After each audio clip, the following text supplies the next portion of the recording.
Hello, Betty. What's the problem? I haven't got a problem. I've got fucking problems. Plural. Wanna hear? Sure. This is Margaret Prescott, host of Sojourner Truth. This past Saturday marked the 6-year anniversary of the Fukushima Daiichi disaster, the largest nuclear disaster in a quarter of a century, the worst since Chernobyl in 1986. The disaster took place on March 11th, 2011. Northeastern Japan was hit by a massive earthquake, 9.0. Then a tsunami, destructive tsunami, followed, wiping out towns one by one. And then in the aftermath, 3 reactors at the nuclear power station melted down. More than 15,000 people died, more than 6,000 were injured, and many more forced to flee their homes. Now, at the end of this month, the Japanese government is set to lift the evacuation orders on some of the areas surrounding Fukushima. Now, since the disaster, there's been a lot of controversy around nuclear power plants. Germany made a move to end its dependence on nuclear power. France, actually, and the U.S. Increased dependence on nuclear power, or at least continue to build nuclear power. Good news for residents of California, where the Diablo Canyon nuclear power plant is due to close. The San Onofre power plant was shut down for good in 2013 as a result of faulty equipment that led to a small release of radioactive steam and a lot of protests leading to the closure of San Onofre. Now, here to discuss all of this with us, I'd like to welcome back to Sojourner Truth Kevin Camps. He is the radioactive waste watchdog at Beyond Nuclear, a leading U.S. anti-nuclear organization. He specializes in high-level waste management and transportation, new and existing reactors, climate change, and federal subsidies. Kevin, welcome back. Hi, Margaret. Thanks a lot. Yeah, Kevin, I think we actually caught up with you the day of the disaster at Fukushima. Now, of course, for people living in Japan who may have to return to the area surrounding Fukushima, they have concerns, and I'd like to hear your view on why they should be concerned. But also, people in the U.S. may not realize that the accident also had a reaction on the environment here in the United States. So why don't we start with that in terms of the reaction, the impact in the U.S.? Well, the atmospheric releases during the first days and weeks of the Fukushima nuclear catastrophe had direct impacts on the United States. There were airborne releases that traveled across the Pacific Ocean with the prevailing winds and then fell as rain or snow in North America. So one of the data points that really stuck in my head was radioactive rainwater in Boise, Idaho in about mid-April of 2011 that measured about 250 times the Safe Drinking Water Act levels for radioactive iodine-131, which is a particularly vicious radioactive poison, one of the worst actors at both Fukushima and Chernobyl, for example. And that was just radioactivity traveling with the winds and then falling down. And actually in the state of Virginia, just days into the nuclear catastrophe, there was a warning from the state to residents of Virginia, don't drink rainwater. If you collect rainwater for drinking in a cistern, don't drink it until further notice. So it's this hodgepodge response by state and federal government in the United States that was very alarming, that they didn't even know how to handle it. And, the worst impacts, though, were close in Japan. That's where the radioactivity was the worst.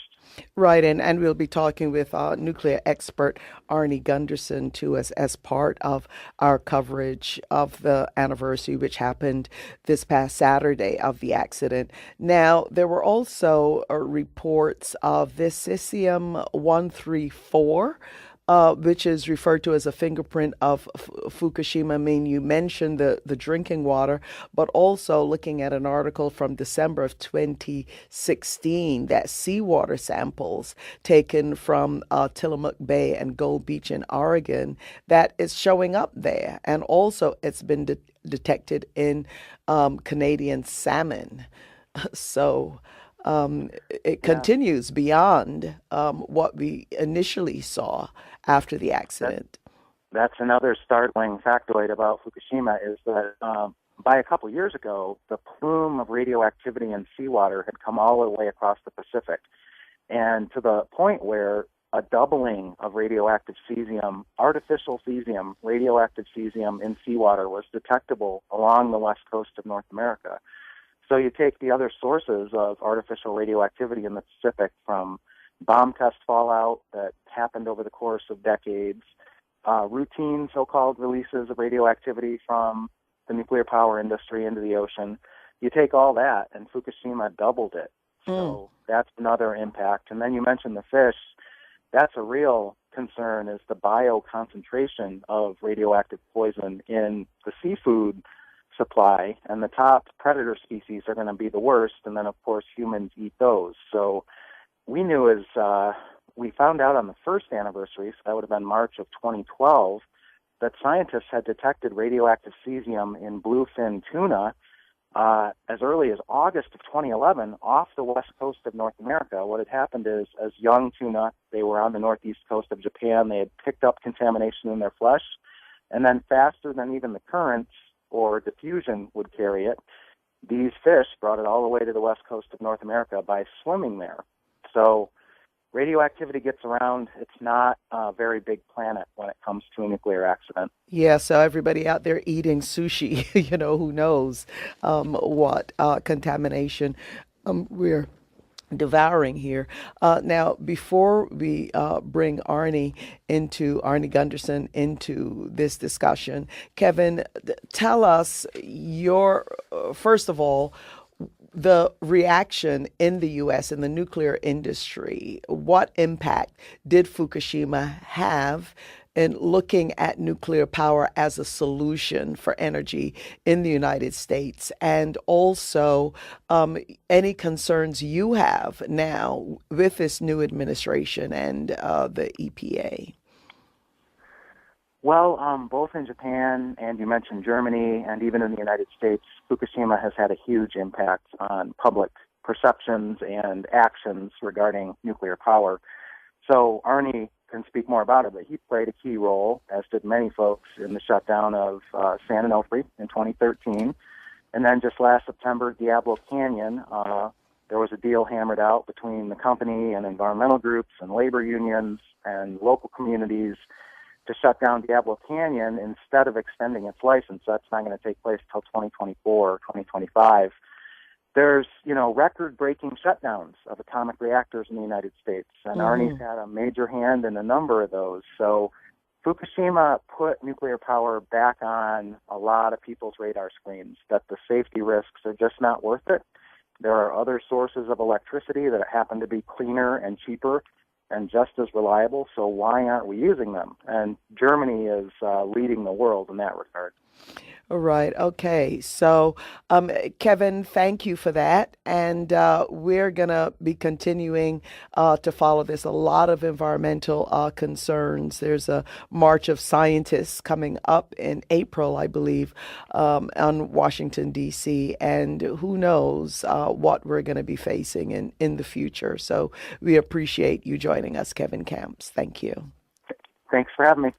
This is Margaret Prescott, host of Sojourner Truth, and we are marking the 6-year anniversary of the Fukushima disaster, the largest nuclear disaster in a quarter of a century since Chernobyl. Chernobyl was 1986. I'd like to welcome back to Sojourner Truth a man who really, in the period after Fukushima, was regularly on our show, helping us to understand what is going on. Arnie Gunderson, nuclear power expert, holds a nuclear safety patent, was a licensed reactor operator, a former nuclear industry senior vice president, and Arnie also managed and coordinated projects at 70 nuclear power plants in the United States. And in February and March of last year, Arnie worked in Japan teaching scientists and citizen scientists how to collect accurate radiation data and more. Arnie, welcome back. Hey, Margaret. Thank you for having me again. It's nice to hear your voice. Okay, so Arnie, Kevin talked about the key role that you have been playing since the accident. Of course, you played a key role prior to the accident. Tell us something about the work that you were doing in Japan itself. Well, first off, I'm trying to remove from my lexicon the word accident. An accident is when an owl hits your windshield in the middle of the night and totally unforeseeable. A disaster is one that is foreseeable, and that's what we really have in Fukushima. When you build a 12-foot tsunami wall and you know that 50-foot tsunamis can occur, that's not an accident. That's a disaster. When I was over there, it was amazing, the inhumanity of the Japanese government and Tokyo Electric to their own citizens. My biggest takeaway is that radiation's everywhere, and I ran into doctors who were deliberately and knowingly distorting the medical records of people. I had a woman whose hair fell out. She had a bloody nose for 2 months. And she had splotches all over her body, and she lived about 3 miles from the reactor. And her doctor wrote it up as stress. So, as being a scientist, if I ever try to go back and find out, what illnesses were caused by the disaster, it's very hard to find medical records that haven't been doctored by the doctors. We had one doctor who was actually put out of business because he refused to do that. He put radiation on their on the medical forms, and the government refused to reimburse him for his services. So the epidemiological record is being totally misconstrued by the nuclear industry. And it's very difficult now as a scientist to go back and try to recreate what actually happened. Right. And, of course, the several hundred people plan to move back as soon as April to the area surrounding Fukushima. But 53% of former residents, according to a government poll taken last fall, they don't want to return. And a lot of people are afraid to return. Should they be? Oh, absolutely. They're in a situation where damned if they do and damned if they don't. What's happening is the people that moved out are having their stipends withdrawn unless they move home. So, they can't live away because they're losing money, and the only way to retain that income is to move back into a contaminated zone. What I found, I took hundreds of samples, and we're working on a scientific paper, and it takes time, but radiation's everywhere. I found it I went into convenience stores, 7-Elevens, and the floor mat, I would sample the floor mat, and it's loaded with radioactivity. This is in areas where people live. I even found radiation in Tokyo, significant radiation. I mean, if it was in the United States, it would have to go to a radioactive waste dump.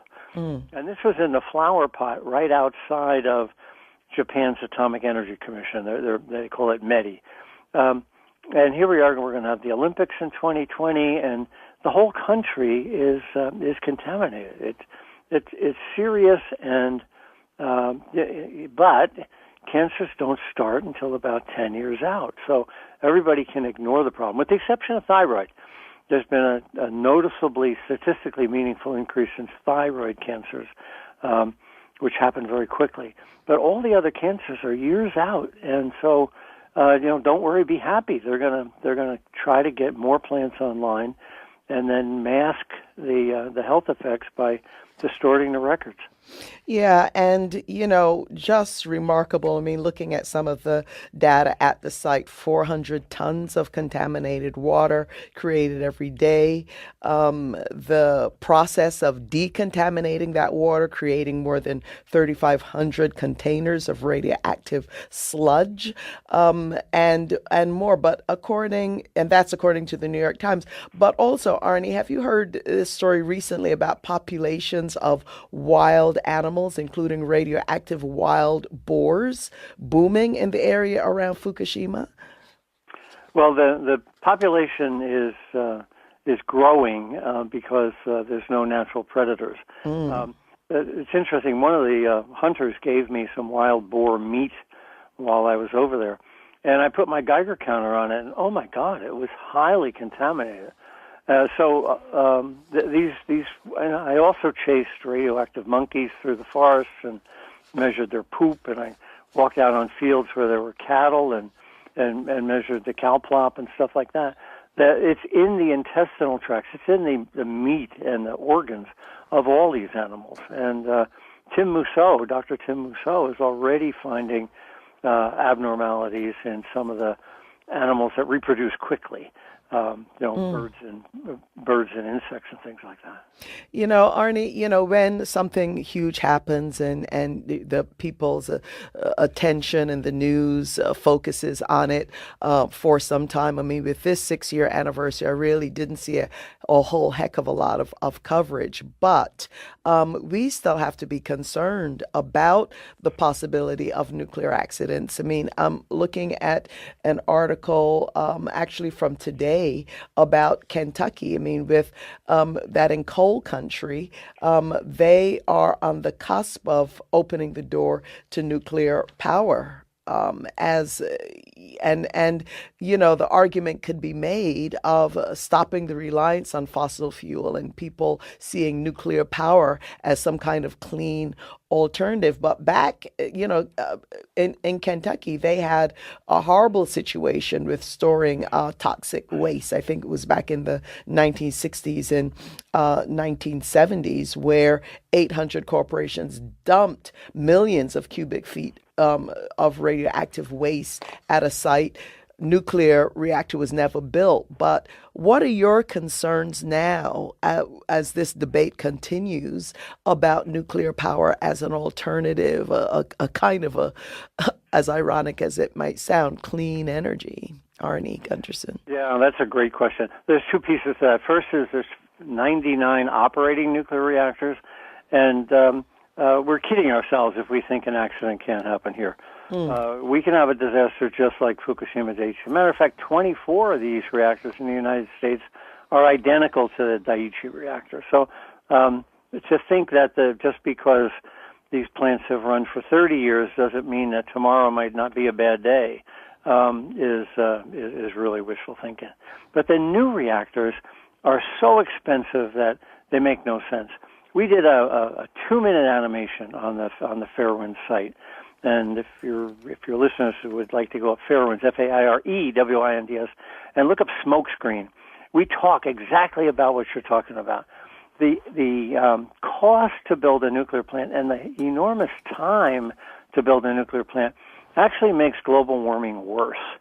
And the reason is that money could be better spent quicker and more, you could build more of it, solar or windmills or energy efficiency.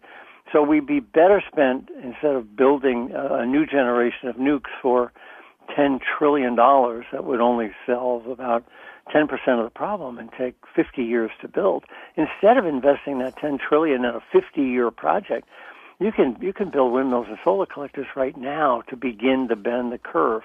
Economists call it the opportunity cost. If you're going to spend money on one thing, that money is then tied up and you can't spend it on something else. Yeah, and finally, you just have a minute or so, Arnie, but you mentioned the climate, the warming of the climate. I mean, we now have a EPA and somebody in the EPA who is a climate warming denier. What are your concerns now moving forward as, we still hope for wind and solar and clean energy, but a lot of people are very, very worried about what the future might look like, Arnie Gunderson. Yeah, across the board, especially at the EPA, but across the board, we're seeing a war on truth and a war on fact and a war on science. And, truth and facts and science say that global warming is happening. And truth and facts and science would also support a whole bunch of other arguments, too. But the EPA is ignoring truth and fact and science to pursue a political agenda. Right. Well, Arnie, quickly give your website so people can get information. And all the best to Margaret, who I know she works closely with you. The website is Fairewinds, FAIREWINDS.org, and we're a 501c3 nonprofit, and there's lots of great stuff on the site. Well, Arnie, come back soon. Thank you for joining us.